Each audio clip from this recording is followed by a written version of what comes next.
Good morning, everybody. Welcome to Living Astrology with Janet Hickox. It's time to grab your cup of coffee or your tea, sit back, and for us to have a chat about what is happening in the sky above us for the weekend. Happy Friday to everybody. I've been waiting for Friday just so I can have a weekend. Seems kind of funny to go through the week, but I really do have an exciting life at times. So, going through the week isn't the problem, but it is so nice to just think about being able to sleep in, not have to get up unless you really want to get up, and to just be free to do some of the things that you can't do during the week when you're busy, right? So, Friday is always our yay day. And today, while I thought yesterday as I was planning out what I was going to talk about today, while I thought there wasn't a whole lot to talk about, I realized that there really is. A day like today gives me an opportunity to talk about some other things, right? That often when there's so many things that are going on in the astrological or human design world that I don't get to talk about. So today, we're going to take a little bit of a deeper dive into the gate 19 that the sun will move in tomorrow. But as well, I was able to attend a webinar earlier this week on the financial outlook or the economic outlook from an astrological point of view. And I want to share what I found out. I'm not a big astrologically, financial sort of astrologer. I know what planets do what and in what signs and what have you, but I relate that more to you as an individual and in your own personal chart versus how that all those planets appear to be affecting the cycles of our economy. And I love listening to these people. They're just, so many aha watershed moments happen when I get to listen to other astrologers talk. It's like things that I forgot about suddenly come in and go, oh, yeah, remember that. But also just to be able to see another point of view, more from the mundane side of things rather than the personal side of things. So, in mundane astrology, it is really about the bigger picture. How's it affecting the planet? How's it affecting groups of people, nations, even sometimes, and what have you? So I want to be able to talk to you about what I learned. The astrologer that day's name is Daniel DePoche. I've never taken a class from him or even heard anything that he had to say, so I was quite charmed by how he was able to deliver what is sometimes some dry, information about stocks and bonds and all of that kind of stuff. Now, I don't want to get into the deep darks of that with you all, but I will talk to you about the greater organizing principles behind the economy and what we might expect. But as always, and I don't say this enough, it is your responsibility to do what's right for you, to listen to your own guidance and your own intuition, and to proceed in finances and health and relationships and all of the areas of life based on your own good sense, right? Even though I might be sharing an astrological concept or something that doesn't necessarily sound like what your guidance is telling you got to default to your own guidance, right?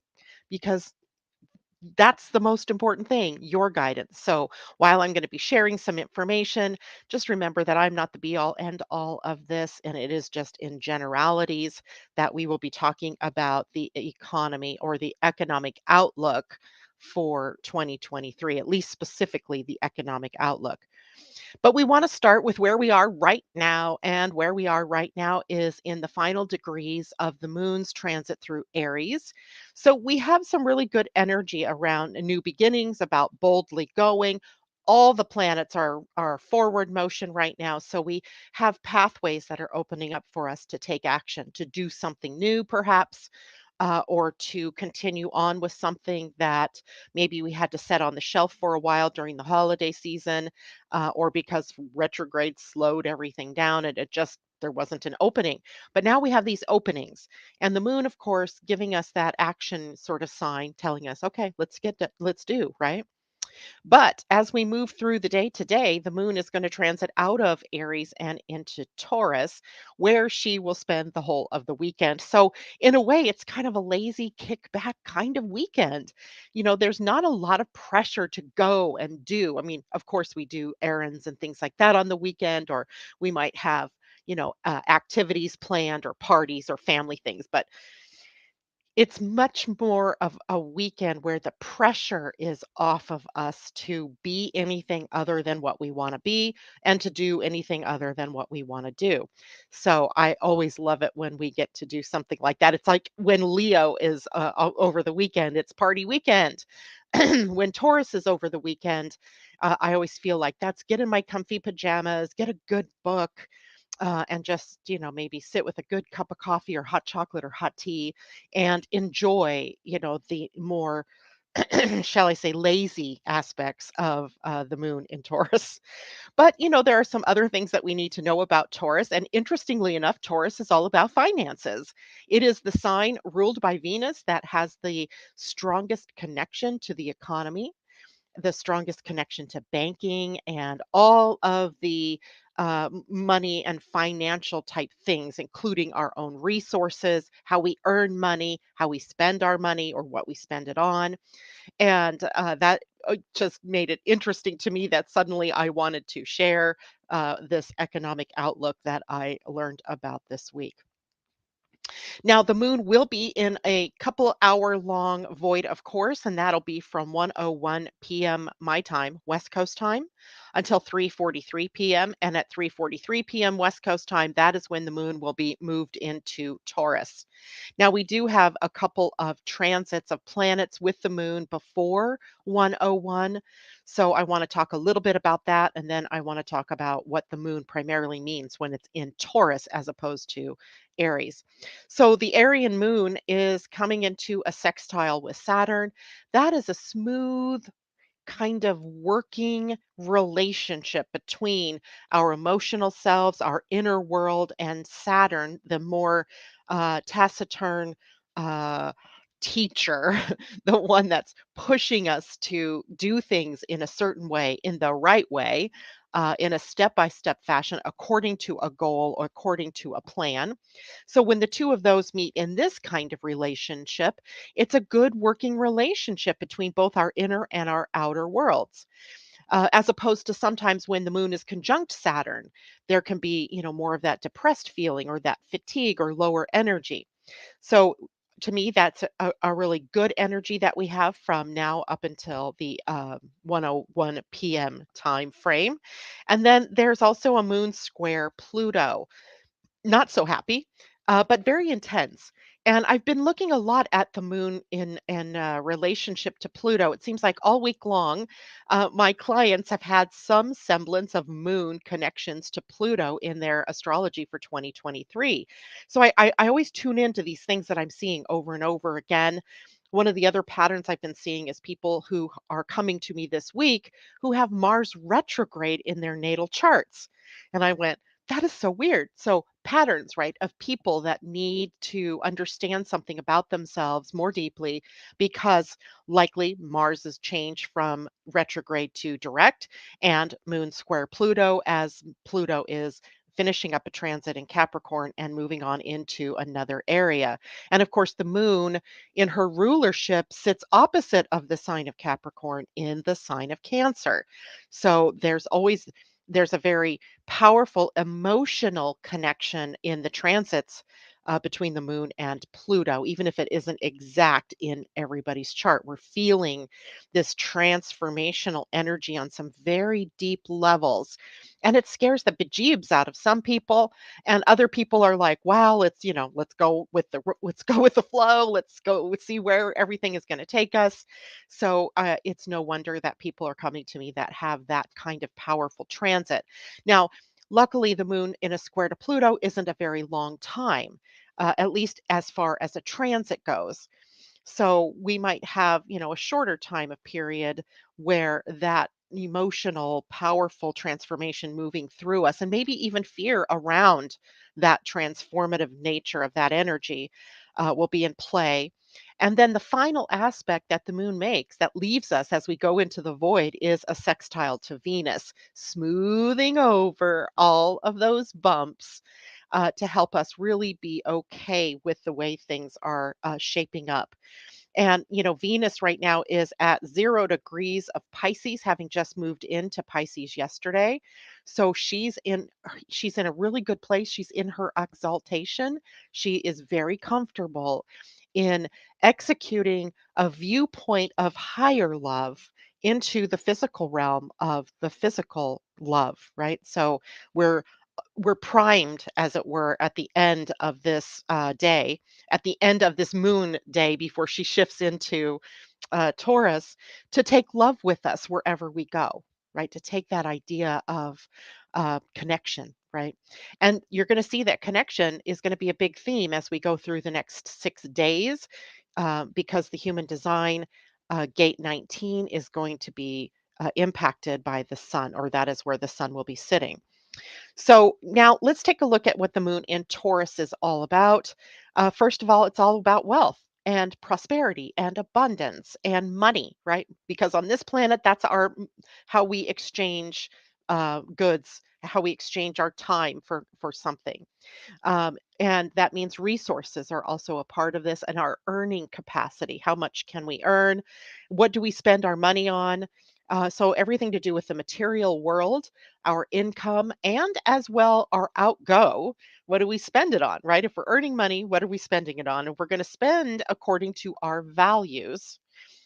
And our values are also a part of the sign of Taurus, right? Where do I end and where do you begin? Boundaries, also a very big part here. And so all of our resources are impacted, not just money, but time and energy, etc. So a lot to think about with the moon moving into Taurus, but also valuing the self. This is a sign that rules self-worth and, in some respects, self-confidence and self-esteem, and how we are able to show up in the world living out our values, right? Not necessarily succumbing to what other people want us to be, or who we think we need to be due to the pressure of the outer world, but it's really about valuing ourself and our place and our way of thinking and our way of being. And in such a manner, then we need to create strong boundaries. We have to be able to say, this is me and that's you. You have that opinion, you have that way of doing things, and that's great for you, but this is the way I see it. This is the way I like to do it. And it doesn't make the other person wrong, and it doesn't make you wrong, right? It's just about having that boundary, using your own genius and your own talents to their very best capacity. And understanding that you're a different person from the other person. How they use their genius and how they use their talents is completely different from how it is that you would use your genius and talents. But again, making sure that we're not, looking down on others because they choose to do things in a different way. That can be one of the more negative aspects of Taurus, is that we sometimes hold this rigid opinion about how things are, about how things should be, or about how we see things, right? And then that leaves little room for opening up the mind to what could be or what else is, right? So we have to watch out for things. Where are we stuck in a belief set, or where do we tend to see things um, maybe much with blinders on, right? Instead of without blinders on. Taurus is also a sign of sensuality. So here's where we get some of that kickback, get into the comfort zone. It's about body pleasure, what feels good, what materials feel good on your skin, getting a comfy pillow, the comfortable smells, right? Burning incense or candles or something that, is a scent that really makes you feel good or brings comfort, right? It's about comfort. The moon in Taurus loves comfort, connects us with what is it that makes us feel comfortable.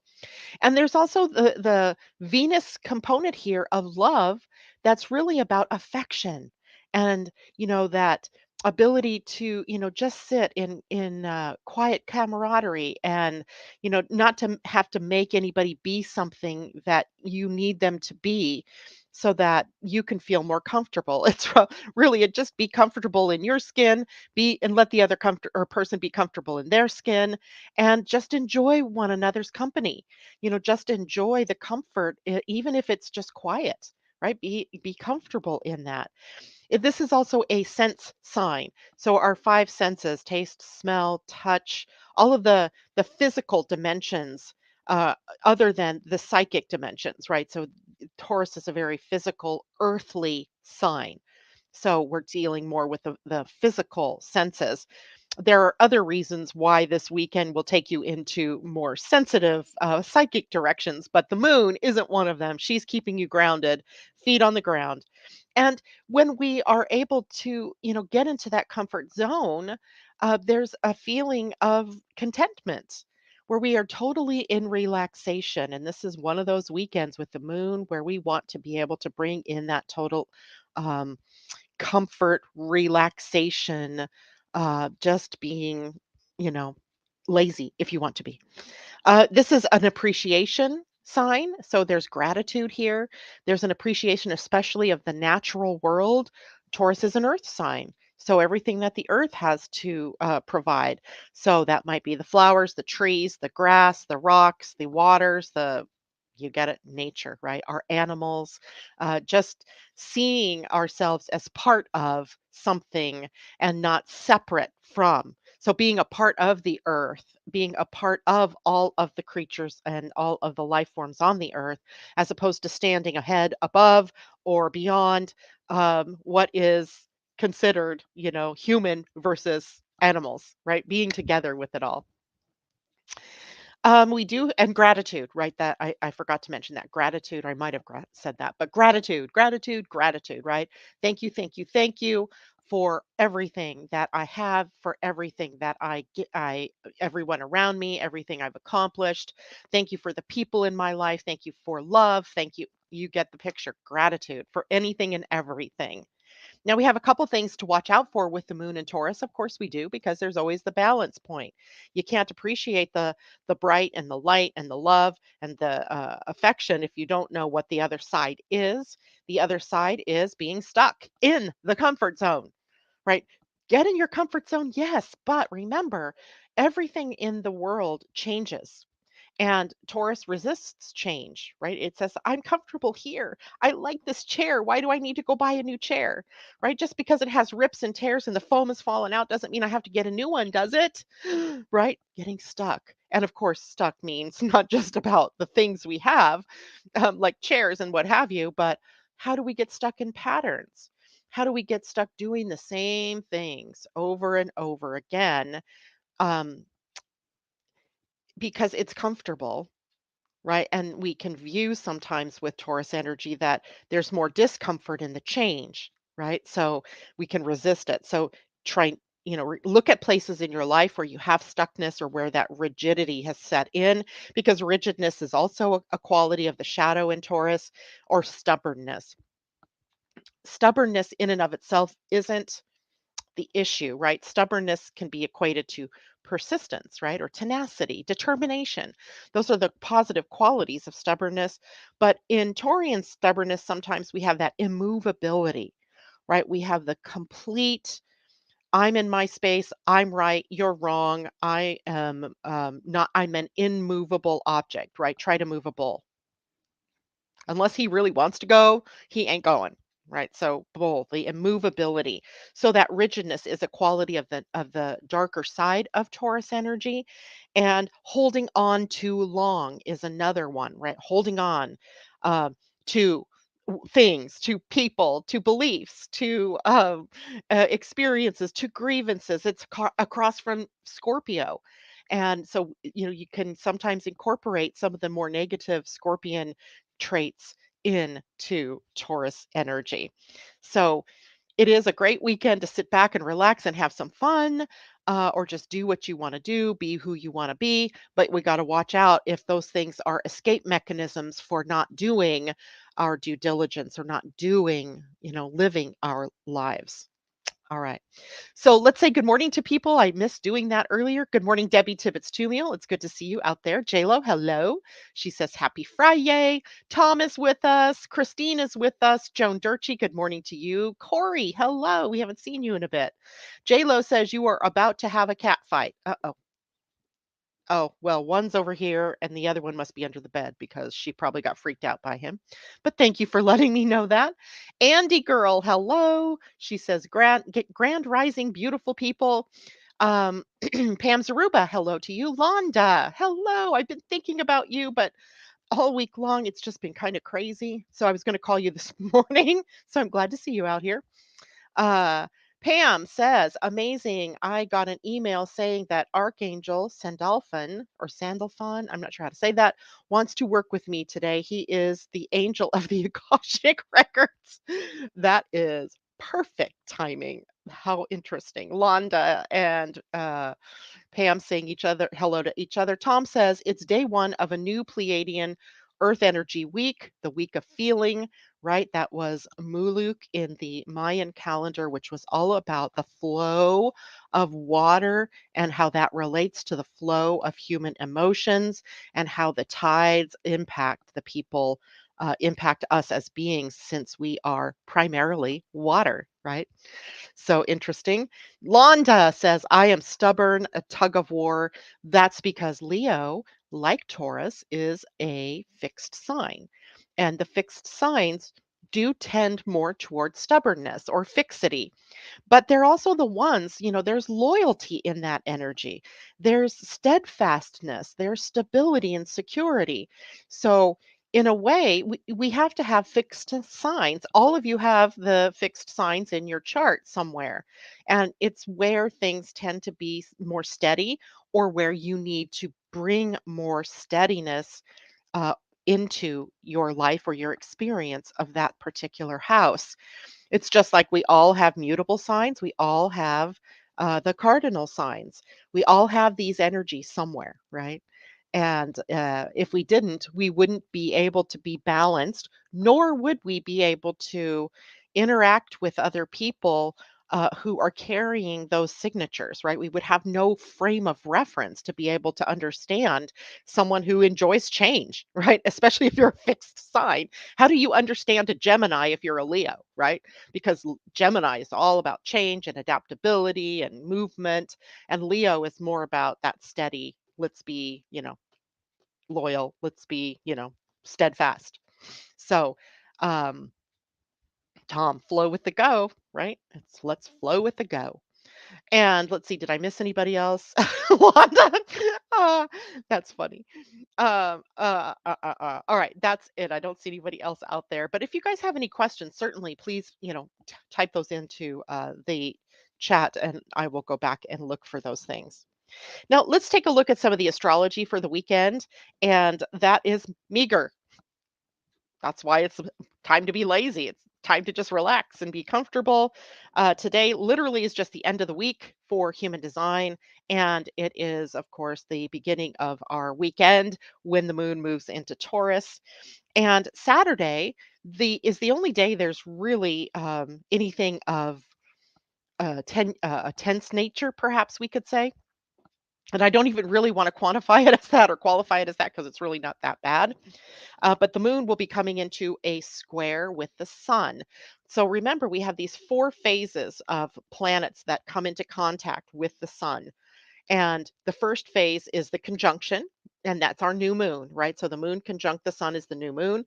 That was last Saturday, right? Then we get to the first quarter, and the first quarter is going to be a square, right? So we're going 1/4 of the way around a circle or 90 degrees around the wheel. So we get to the first crisis point in the relationship between whatever planet and the sun. And in this case, and it can be between other planets too. So, but let's just keep it simple for the moment.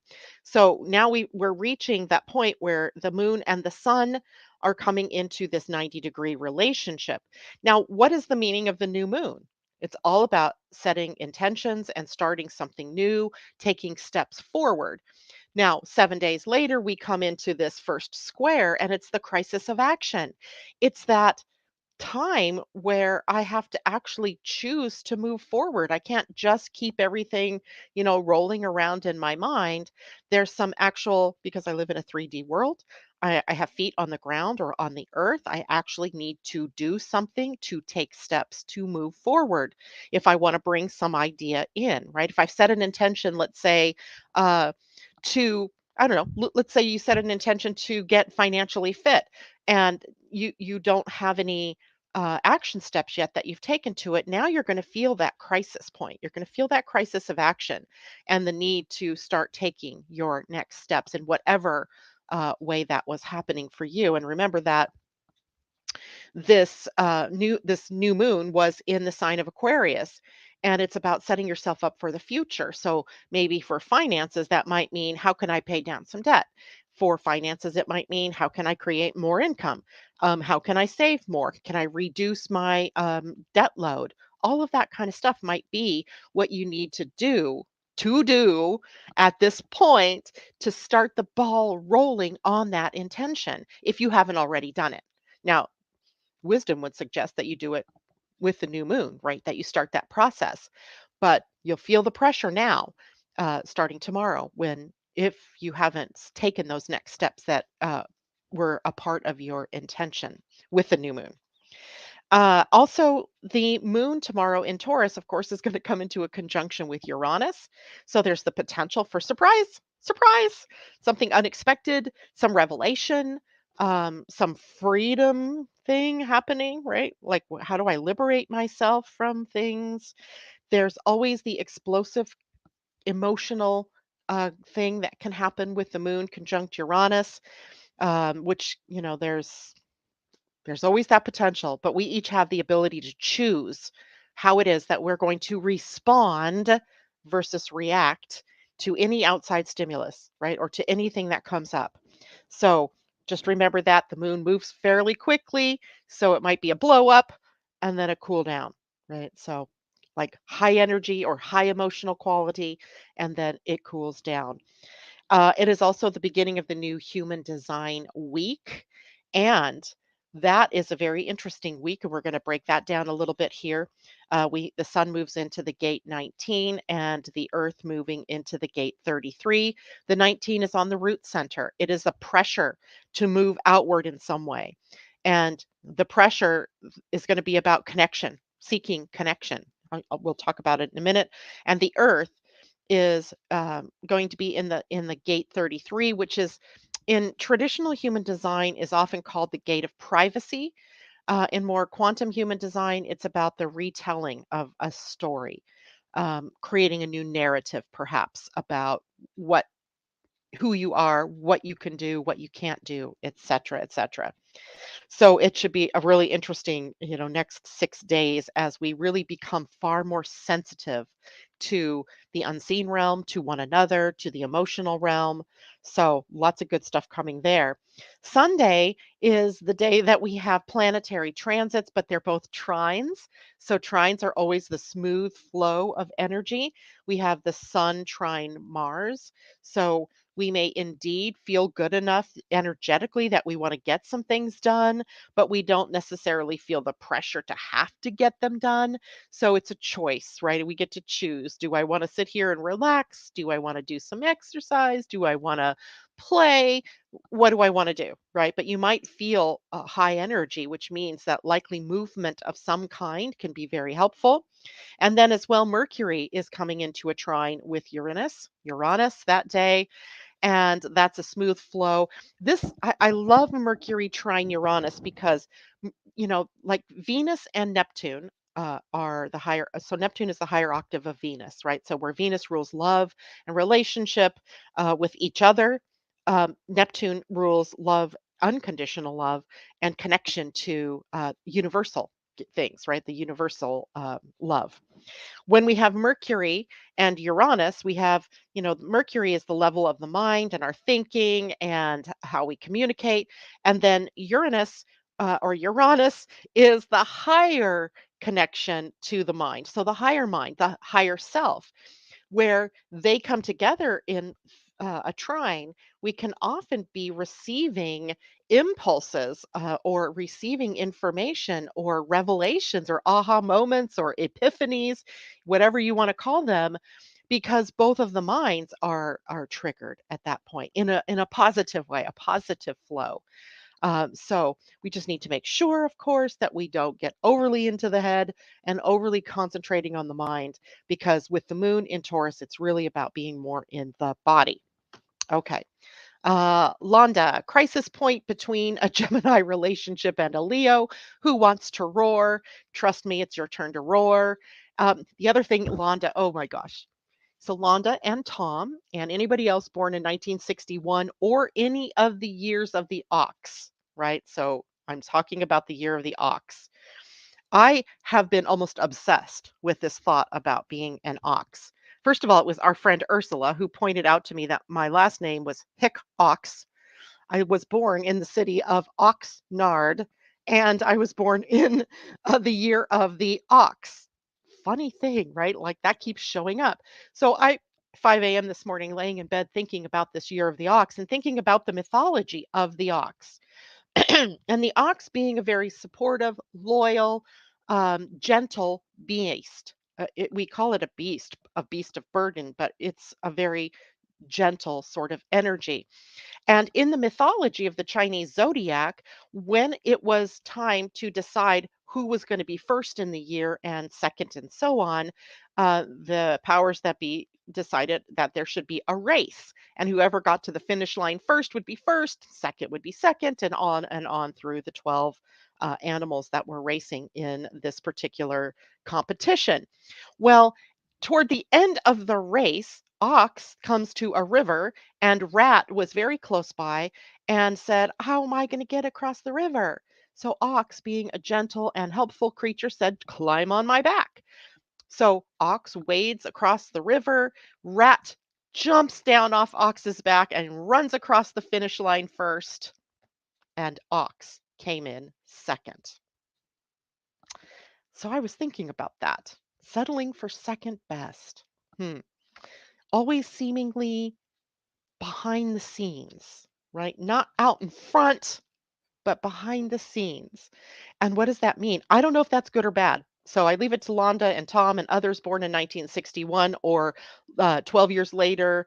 If you were born in the year of the ox, ask yourself, where do you, because you're so nice and kind and gentle, give yourself up for someone else to race ahead of you? Is that a good thing or a bad thing? I don't know. But it was just so funny that I thought about that this morning. Actually, I've thought about it all week. It's been in my mind ever since the Chinese New Year happened, and I started really thinking about what is the Nox?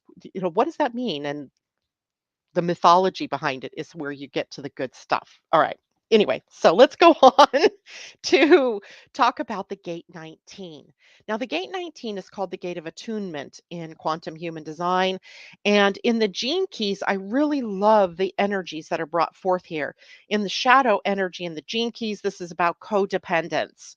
And Richard Rudd literally says that it is that energy that keeps the earth and her inhabitants trapped in this lower dimension, this lower shadow dimension.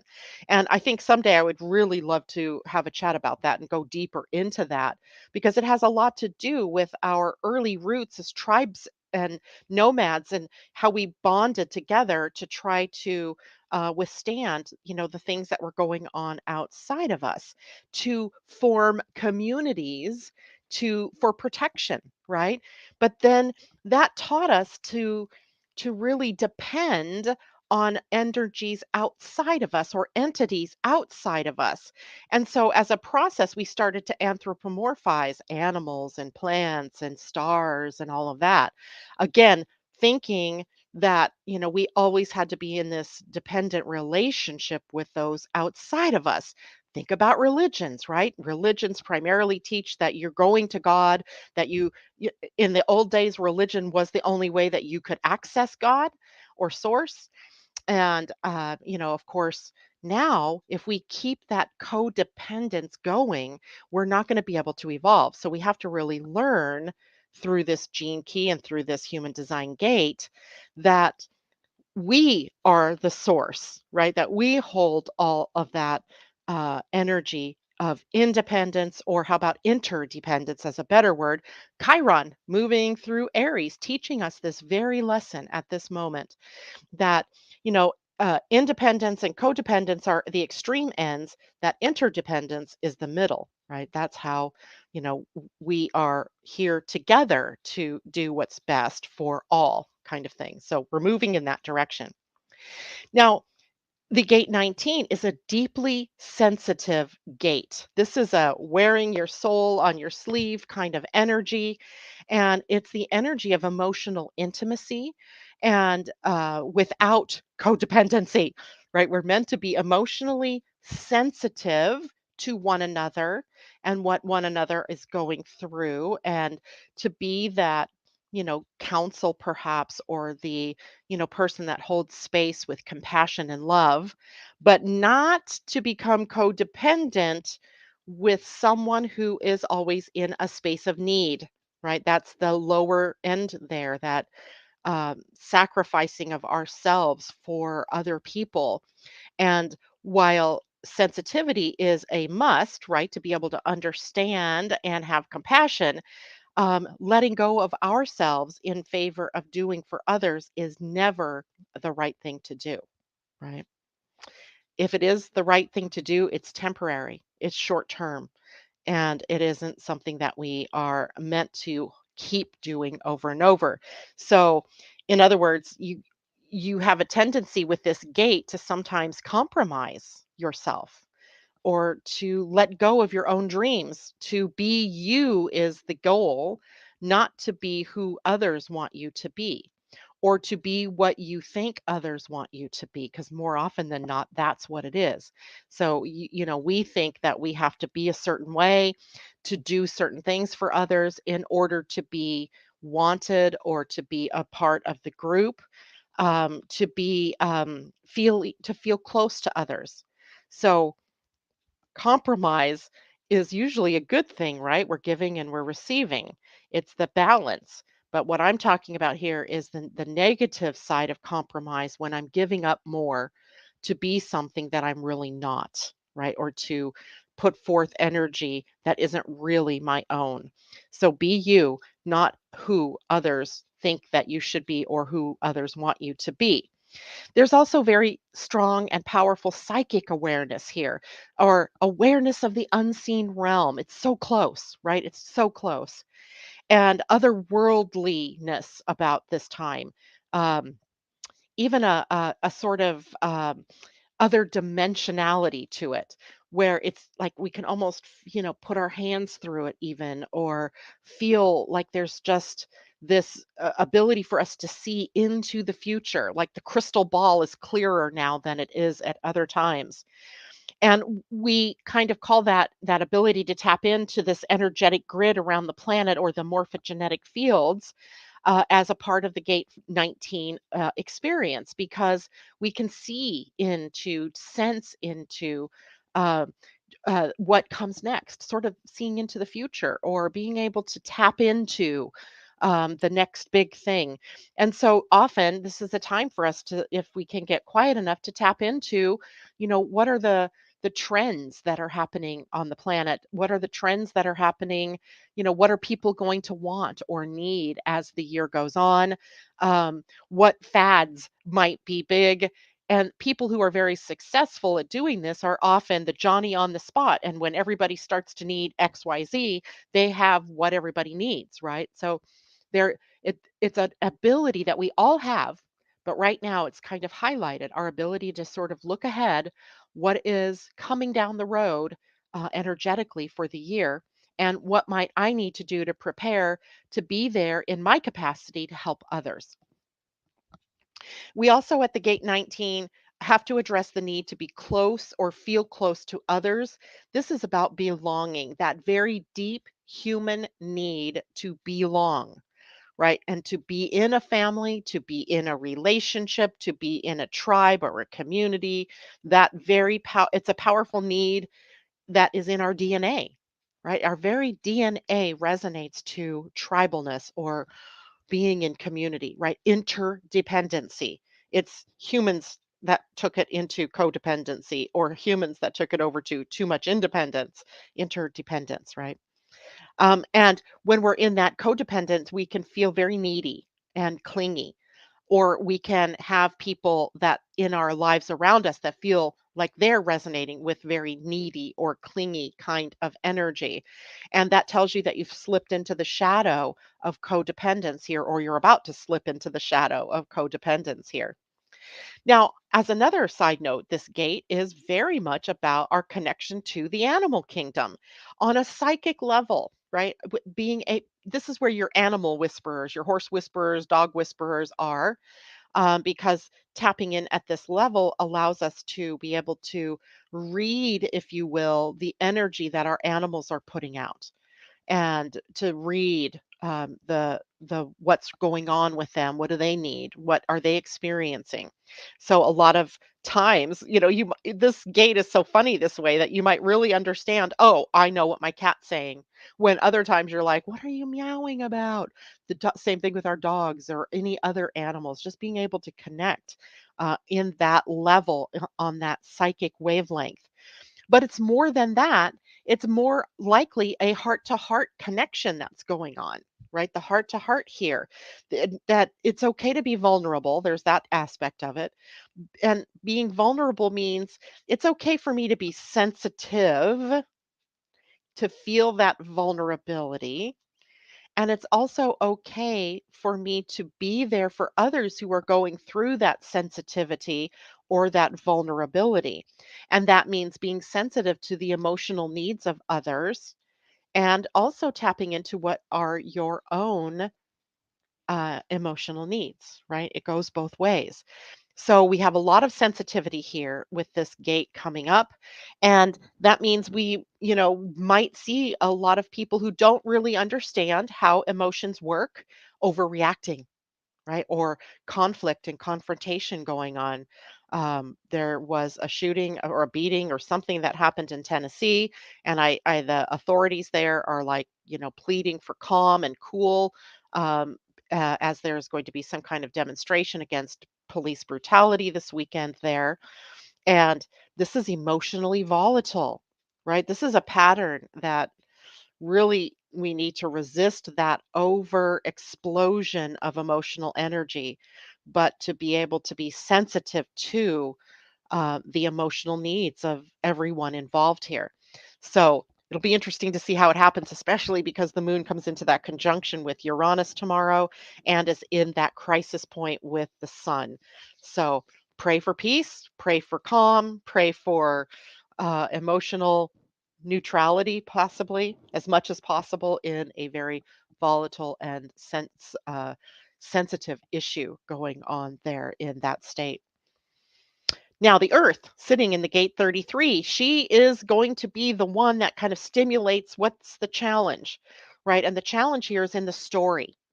And with the story, the first thing you hear when there's a police action like this that leads to somebody's death. We also had something like that here in Seattle just this week, where a policeman hit a pedestrian and killed her. And I mean, it was not like, fist fight. It was, automobile accident. So when those things happen, we have a story attached to them, right? We have a story that we immediately, because we have this preponderance of evidence over the last couple of years of, um, you know, an overabundance of black men being killed by police, right? Versus uh, things that happen to white men or black women or white women or, Asians or any other, race. So we have a story that we're sticking to. And that story is that they're out to get black men. And that may or may not be true. I'm not arguing for or against that. But the question about the story is, do we want to keep reliving the story, or are we willing to do something about it? Are we willing to change our hearts? Are we willing to change our minds? Are we willing to take new action toward a new story? Right? What could be the new story? The new story could be peace. right? The news story could be about how these things are going to happen. They do. And, we can do things like educate people more about their biases. That I would say that's a really good use of our time and our energy, our sensitivity at this point to really let us all check in. Do we have biases like that run along race lines or sexual lines or any number of lines, religious lines in some countries? So the earth is really urging us on to the retelling, the relabeling of these experiences. And then the 33 is a gate that really prompts us. It's on the throat center and it's a taking action. It's about communicating a new story, right? What's the narrative going to be? And not the narrative that's planned, that is canned and not truly heart centered, but a real truly heartfelt messaging that can take us and lead us into the next um, telling of the story, right? That is not to say that the pain and suffering of the people, the families and friends of the people who have died are mean nothing. They have meaning, right? There's meaning there, but let's make it meaningful so that we go into a future, where we are more sensitive to those situations. We're more sensitive to each other's needs and our biases, etc. So that is what 33 is bringing to us, a la the gate 19, right? 19 attuning to the sensitivity, and 33 is not succumbing to the old story. Where do we want to go from here? And Lo, thank you. I always forget this. Please take a moment and hit the like button if you are on Facebook, and the thumbs up button if you are on YouTube if you like this video, and then share the video with other people both on Facebook or on YouTube. I would appreciate that, and I think it's helpful for others to hear new perspectives, and I try to bring new perspectives when I come on my shows. Tom says, this weekend marks the first anniversary of the Truckee convoy here in Canada. Lots of celebrations this weekend all across Canada. Nice. Right. I remember that. You were in that, right? Didn't you weren't in the convoy, but you went to be a part of it. And that was where you really connected with Ainsley, right? So this has a lot of sentimentality, a lot of sensitivity for you, Tom. That's awesome. Okay, questions or comments? Let's see, how much time do we have? We got about 15 minutes. So now I want you to know that what I'm going to talk about next is not my own thinking, right? I'm going to give you information that I learned, and it's for you to decide how to take it in, right? Do you want to take this? Do you have your own opinion of this energy, or this conversation? Do you have a different opinion? It's okay, right? I'm just going to give you what I learned. And what I learned were all about how planets in cycles affect the economy. And of course I knew this, right? There's nothing that I learned that was brand new. It was just how it was all put together. You know how sometimes you can hear things over and over again, but then there's that one person that you hear it from and it breaks through, right? It breaks through into your conscious awareness and you're like, oh, duh, that's what it means, right? So, in mundane astrology, and mundane astrology is when we're looking at the bigger outer world, we're looking at a country perhaps, or we're looking at, in this case, an economic outlook. That's mundane astrology, and we don't really use the houses, right? We can draw up a chart, but the houses don't mean as much, right? Because that's going to be the house relationship's going to be different in many different places. But we do look at the signs and the planets and what signs they're in and what connections they're making with other planets are often drivers in the experiences that we're having. So just like your regular astrology chart, those same things happen in the more mundane astrology. Those things happen, but we just don't have a house like we. In this case, we're really talking about the economy. So you could say we're talking about the second house and the eighth house. Those are both money houses. The second house is about earnings and income and the inflation or deflation. And then the eighth house is about other people's money. So money that is institutionalized or comes through, the government or things like that. Debt and credit, all of that kind of thing. So now, if we look at the planets that are in play, we're going to look at the ones from Jupiter outward because the other ones are personal planets, right? If we looked at Mars and Mercury and Venus, the moon and the sun, then we're really looking at the more personalized expression.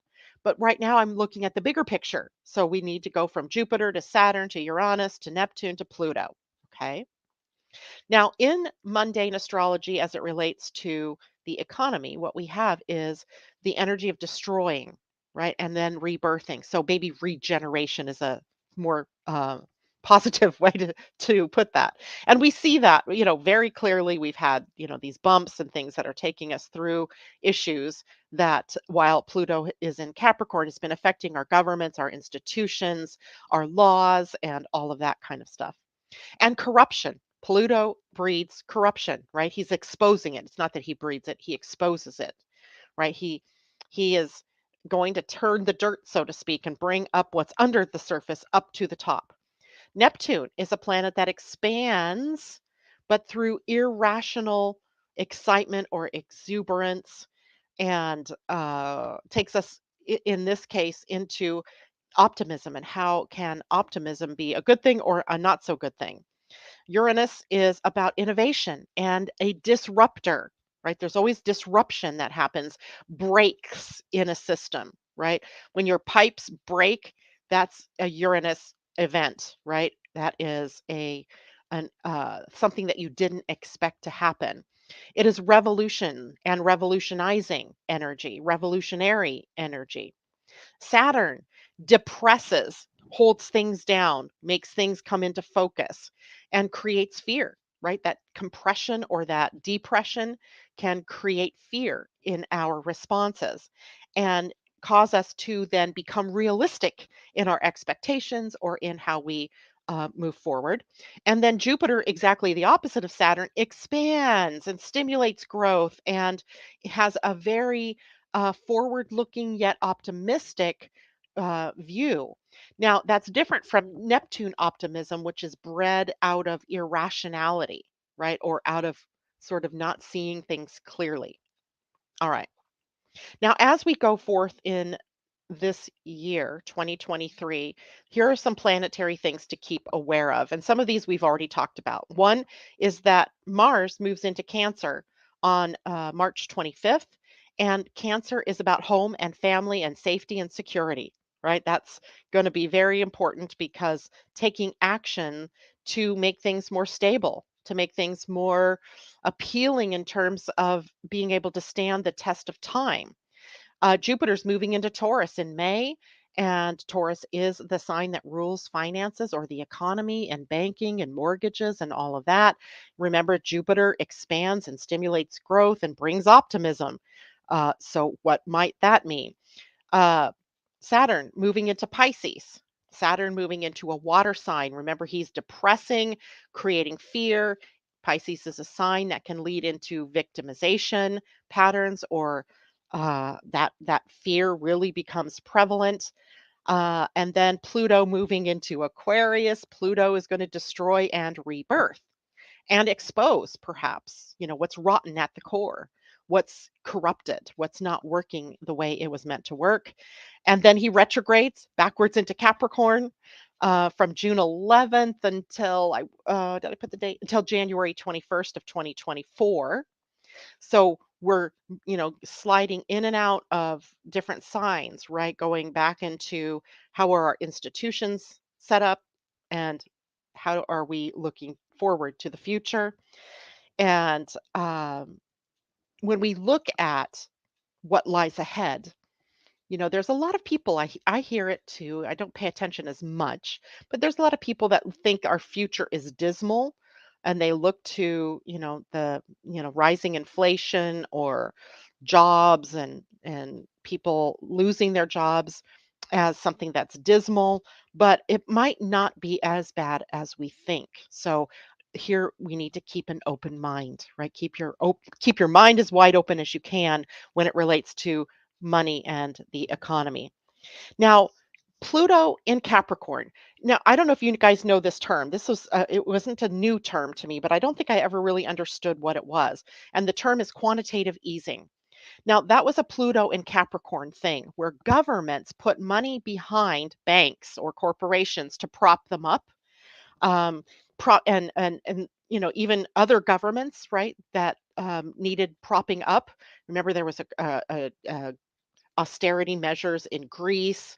And it seemed for a while that every country in some parts of Europe were going to go bankrupt. And that was a very fearful time for people in those countries. And so Pluto in Capricorn really saw our response to the economy in quantitative easing, which meant that the governments were spending money that they really didn't have. Think about how we got propped up ourselves as individuals during COVID, right? At least in this country. I don't know about other countries. But if you were affected by the shutdowns, then you were able to draw extra money. Well, where did that come from, right? It came from this idea of quantitative easing. And in quantitative easing, of course, you're often spending money that you don't have, right? Or that you're printing money or you're robbing Peter to pay Paul and all of that kind of thing. So that can create its own problems.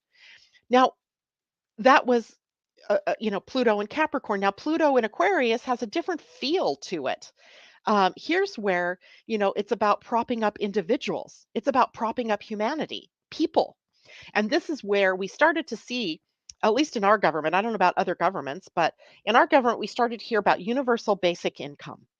We really talked about universal care in terms of medical care, right? Universal insurance or affordable care. So the influence of Pluto in Aquarius over the next 20 years might be to create some kind of equality between incomes. I don't know how we manage that. I don't know how we do it, but that is what some of the future economic outlook might be. And of course, we have artificial intelligence that's getting, higher and higher, more and more. We're hearing more and more about it, where our digital world, our world of money becoming more digital, right? Most of my money comes in through PayPal and through other digital means, right? Even Venmo, uh, cryptocurrencies, things like that. So we have that going on more and more. Expect tax hikes, right? We are not going to be able to keep taxes as low as we want them, at least in the short term, because we have this massive debt that we have to pay down from the Pluto and Capricorn experience. So we might face some debt shocks in the future. This again is not for you to be frightful over or fearful of, just to be aware and manage your own money accordingly. We might hear about more bankruptcies, bankrupt governments, right? We might have insurance companies that have some issues because of paying out things. So that's about Pluto. Now, Venus is also going to retrograde this year, and she rules the economy, right? She rules money, she rules banks. And she in retrograde is a powerful signature of reversals, right? Of things going the opposite direction. And as well, her higher alter ego Neptune is also going to be retrograde from June 30th to December 6th. And Neptune tends to rule the waves of how the markets flow. So the perception is that we may be in for a lull in the markets, a reversal of fortunes where what we could depend on earlier in the year changes as we get into the second half of the year, which means that we probably want to, tighten our belts a bit or be more aware of how we're spending in these first 6 months of the year versus so that we can stand the test of uh, tightening the belt the second half of the year. I was going to say austerity, but I don't really think it gets to that point. Jupiter is going to be in a square to Pluto in May. Just as Jupiter moves into Taurus, Pluto will still be at 0 degrees of Aquarius, and those two signs square one another. So we may have some kind of shocking event around then. And I mean, it doesn't have to, remember, these are outer planets, so bigger shocks, not necessarily personalized, but we get affected by them, right? So we get affected by these things. Maybe we see higher inflation then. Right now, it's kind of at a lull. Um, and as Neptune rules things like oil, I could see that maybe the effect of the Ukraine and Russian war might put pressure on rising prices for crude or gas, natural gas, and that can create higher prices that we pay for gas and those at the pumps. So that can be an inflationary pressure. Um, so the last time that Jupiter squared Pluto was in 1940, and that was our coming, getting ready to go into World War II, and here in the US anyway. And that there was a lot of pressure on the world financially at that point in time. And so inflation continuing and maybe even getting higher than where we've seen it in a long time, like going back to the 70s where we were at what was it, a 9% inflation rate. Um, be ready, right? Just be ready. Don't be scared, but be ready, right? Jupiter in Aries right now could pressure us to be spending more. It can be, there's a lot of talk about the real estate market right now, and our prices gonna head down, right? Is there seems to be a glut at the moment in new housing construction, and meaning there's more new houses built than they are selling. So the inventory of homes is increased, so that kind of tends to push prices down. Then interest rates are also fairly high, so people aren't buying. So we have to find a balance in that. So uh, if we can decrease interest rates for new homes, perhaps, then we can see some movement in that cycle. The US dollar could fall until Jupiter moves into Taurus. So be watching that. And that affects our exchange rates between ourselves and other countries and how expensive it is to import or export materials. Cryptocurrencies. Uh, Venus in Taurus rules Bitcoin, and I thought that was interesting. And Venus in Libra rules Ethereum. And there's a sense in the financial world that, yea, though they have been up and down and kind of chaotic over the last year, that they're going to find their path and start heading upwards as more and more people open up to the idea of cryptocurrencies in general. So it's such a fascinating time as we go forward. I just saw something that Christine said: regulate corporate greed, stop allowing CEOs and stockholders to call all of the shots for starters. Those are definitely things that I know will come up during Pluto's transit through Aquarius. And right now, we're just getting the opening salvos of that. Right. So pay attention in March when Pluto moves into Aquarius. He's moving into zero Aquarius on March 23rd. Watch, what happens between March 23rd and June 11th when he retrogrades back into Capricorn. See what changes are on the horizons. What are people talking about? What are governments talking about? What seems to be the problem that's just simmering there on the horizon? Um, that something that we maybe, missed in the Pluto to Capricorn transit.